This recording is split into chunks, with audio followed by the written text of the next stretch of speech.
Մոսկվայում կրկին սահմանափակումներ են մտցվել ավտոմոբիլային բենզինի վաճառքի համար։ Վաճառքի սահմանականակները գործում են Ռուսաստանի մայրաքաղաքի ավտոլցակայանների առնվազն 2 ցանցում։ Այս մասին հաղորդում է RBK պարբերականը։ Գազպրոմ նեֆտի թեժգծից հրատարակությանը տեղեկացրել են, որ աճող պահանջարկի պատճառով յուրաքանչյուր բաքի համար տրամադրում են մինչև 40 լիտր բենզին։ Ավելի ուշ ընկերությունը RBK-ին հայտնել է, որ դիզելային վառելիքի վաճառքի սահմանափակումներ չկան, իսկ բենզինի սահմանականակը կազմում է 60 լիտր, իսկ Տատնեֆտ ավտոլցակայանների ցանցում հայտնել են, որ մեկ անձին վաճառում են ոչ ավելի քան 50 լիտր բենզին եւ 60 լիտր դիզելային վառելիք։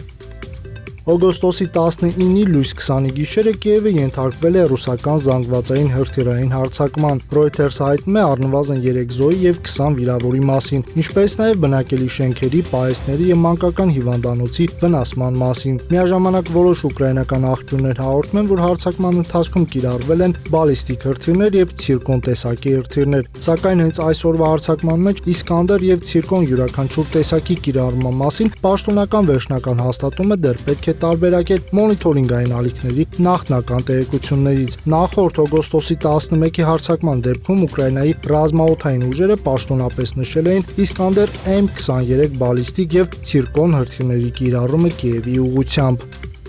ԱՄՆ նախագահ Դոնալդ Թրամփը չի բացառել Իրանի հետ բանակցությունները վերսկսելու հնարավորությունը, նշելով, որ դա կարող է տեղի ունենալ որոշակի փուլում, սակայն այս պահին դրա անհրաժեշտությունը չի տեսնում։ Ինչպես հաղորդում է Interfax, այս մասին ասել է Թրամփը օգոստոսի 19-ին լրագրողների հետ զրույցում, պատասխանելով այն հարցին, թե արդյոք մտադիր է վերսկսել բանակցությունները Իրանի հետ։ Հնարավոր է ինչ-որ պահի, բայց հիմա կարծում եմ իրավիճակն առանց այդ էլ շատ լավ է, ասել է նա։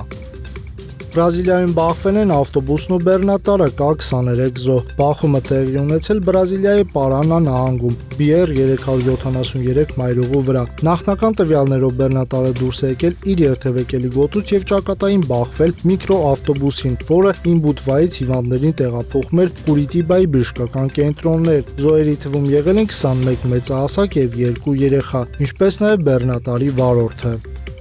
Ռուսաստանի համար ուկրաինական ահաբեկչական հարձակումների կրիտիկական հետևանքներ չկան, չեն եղել եւ չեն կարող լինել, այս մասին հայտնել է Պուտինը։ Դրա հետ մեկտեղ տնտեսական դինամիկան Ռուսաստանում ամբողջությամբ վերցրած համեստ է, բայց դրական, նշել է Ռուսաստանի Դաշնության նախագահը ռազմավարական զարգացման եւ ազգային նախագծերի խորհրդի նիստում։ Ռուսաստանի Դաշնության նախագահն ասել է, որ հնան առաջիկա կիսամյակում Ռուսաստանում աճել է 0.6%, երկրորդ եռամսյակում 1.3%։ Օգոստոսի 19-ին Փենսիլվանիա նահանգի Քարլայլ քաղաքում տեղի ունեցել վթար։ Քեսնա 150 փոքր ինքնաթիռը բախվել է Փենսիլվանիայի նահանգային ոստիկանության Bell 407 ուղղաթիռին։ Ինքնաթիռի օդաչուն մահացել է, իսկ ուղղաթիռում գտնվող 2 ոստիկանները վիրավորվել են, սակայն նրանց վիճակը կայուն է։ Այսօր ես հայտարարում եմ երբևէ որևէ երկրի դեմ ձեռնարկված ամենակործանարար տնտեսական գործողության մասին, սա լինելու է աննախադեպ մասշտաբի տնտեսական պատերազմ եւ մեկուսացում, հայտարարել է Դոնալդ Թրամփը։ Այսօր ես նաեւ հայտարարում եմ, որ ցանկացած երկիր, որը թույլ կտա իր ֆինանսական հաստատություններին, ձեռնարկություններին, օդանավակայաններին կամ պետական մարմինների որևէ տեսակի փրկողակ տրամադրել Իրանին, ինքը կբախվի հսկայական տնտեսական հետևանքների, հավելել է Թրամփը։